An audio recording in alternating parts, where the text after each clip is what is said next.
Hi, my name is Jeff Matsorka, and I'm the co-chair of the Buddhist Church of San Francisco 94th Annual Bon Odori Festival. It'll take place on Sunday, July 27th, 2025. And this year, usually we have a 2-day festival, but instead we've decided to go for a 1-day festival. We'll actually be having food service from 10 a.m.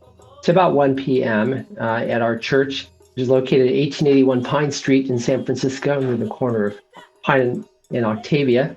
We'll be having food service from 10 a.m., as I mentioned, to 1 p.m. We'll be having a food service in Austin Alley, which is the sort of the side street there on by the church, and we'll have hopefully very nice food, which of course is what our bazaar is famous for. We'll have aloha chicken as well as other dishes. So we ask you to come out and enjoy yourself. Also, our Bonadori will be happening at 1 o'clock on Octavia Street, right in front of the church. About 1 to 3. We have about 12 dances. So you're very welcome to attend, and we'll have various other events going on as well, like a church tour and other cultural events. So once again, Sunday, July 27th from 10 a.m. to 1 for the food service, and from 1 to 3 for the Bonodori. We'll see you there.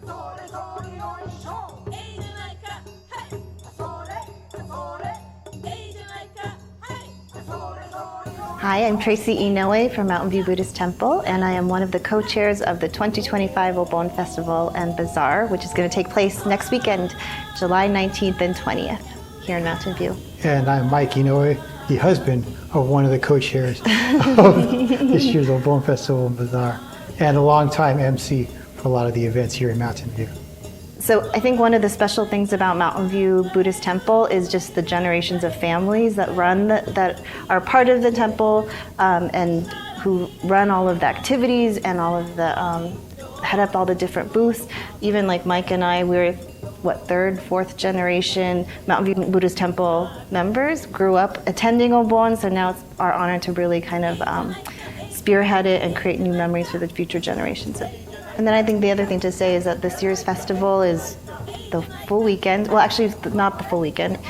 Saturday between 4 and 9 on Saturday, and then 12 to 8 on Sunday. And we have lots of food and activities planned, things like taiko performances. We have cultural displays.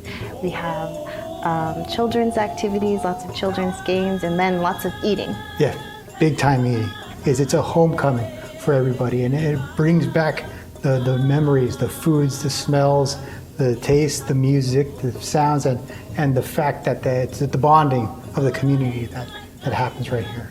Yeah, so folks are in the area this weekend, July 19th, 4 o'clock to 9 o'clock on Saturday, and 12 to 9 p.m. on Sunday. We have Odori dancing on Sunday at 7 o'clock, which sort of culminates the Obon Festival and is a place where everyone can come together, both from the temple community and from the larger Bay Area, all of our guests, to be able to join us in Odori dancing in a celebration of Obon. Yeah, you don't have to be Buddhist, but you got to be here to have a good time.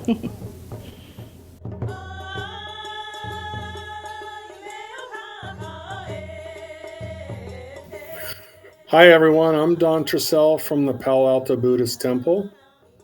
My family and I have been members almost 20 years now. I am the Obon chair this year for PABT, and we wanted to bring you a little information about our event coming up on August 2nd and 3rd.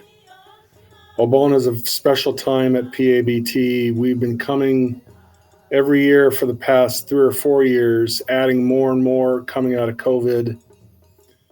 This year, we've expanded our entertainment schedule significantly beyond just our amazing taiko teams. We have a kimono show. We have our Bad Karma Band coming back for the night. We have a number of very cultural-oriented displays and presentations. Our kendo team that works at PABT and club is going to be doing demonstrations along with judo. But I would be remiss if I wasn't to remind everybody about the great food options that we have at Obon every year.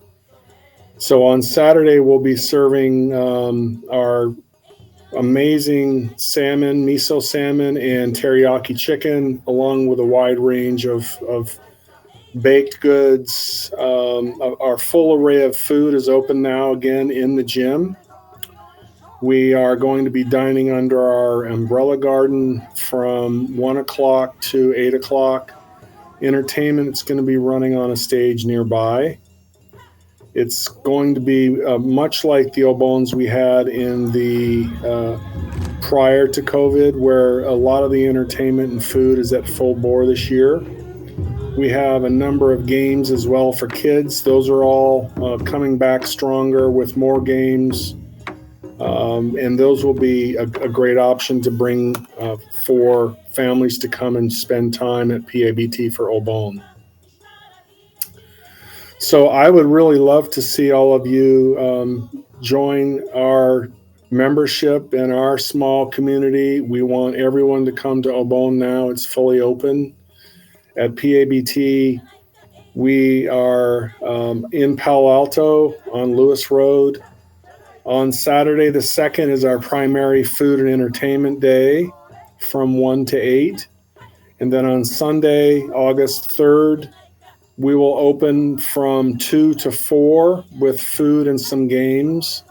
But then we'll have our Obon service at 5, followed by our Adori dancing around our Yagara from 5:30 to probably 7:30. We're going to do a full program this year. We have dance practices as well coming up next week on the 21st and several days leading up to Saturday and Sunday, August 2nd and 3rd. So please join us. Once again, PABT's Obon is full bore this year.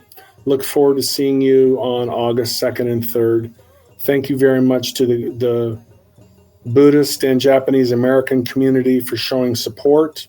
And for anyone else who wants to join us for this remembrance event of our ancestors, we would really love to see you. So thank you.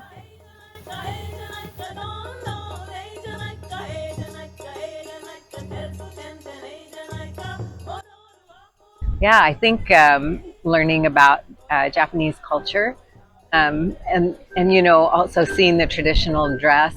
And of course, I remember my grandparents and all of the elders that were here. For me, the highlight is always the dancing because, you dance with the spirit of your ancestors. I think there's something to be said. If you've never danced Obon, I would encourage you to come out and give it a try because the idea behind it from a Buddhist perspective is to just dance without your ego, just dance. And there's something about the collective effervescence when people move in the circle together. That's very magical when you're outside. So I would like to encourage people who've never danced Obon or haven't danced in a long time to come out and give it a try. I think the most exciting part about it is there's so many young children that come and learn about their culture and then to carry that tradition on.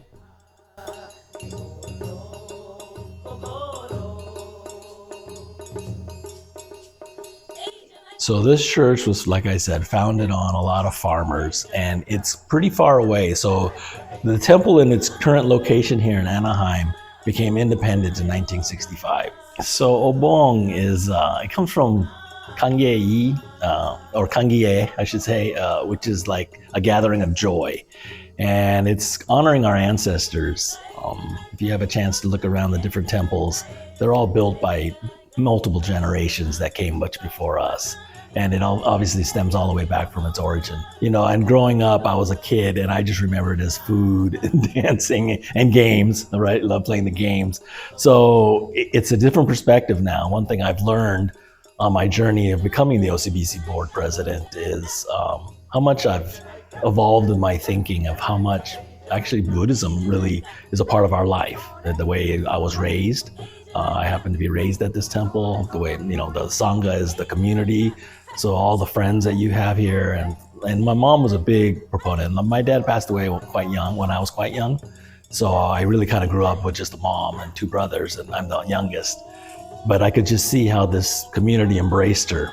And this temple's been around a long time, but it's not really well known. But I think when you step on, you'll feel that energy, right? I think when you feel the taiko drums and this and that, and you know, there's something about tying, like you said, cultural and heritage, but in the modern world, I think what to expect is you're gonna see happy people, and which is kind of rare today.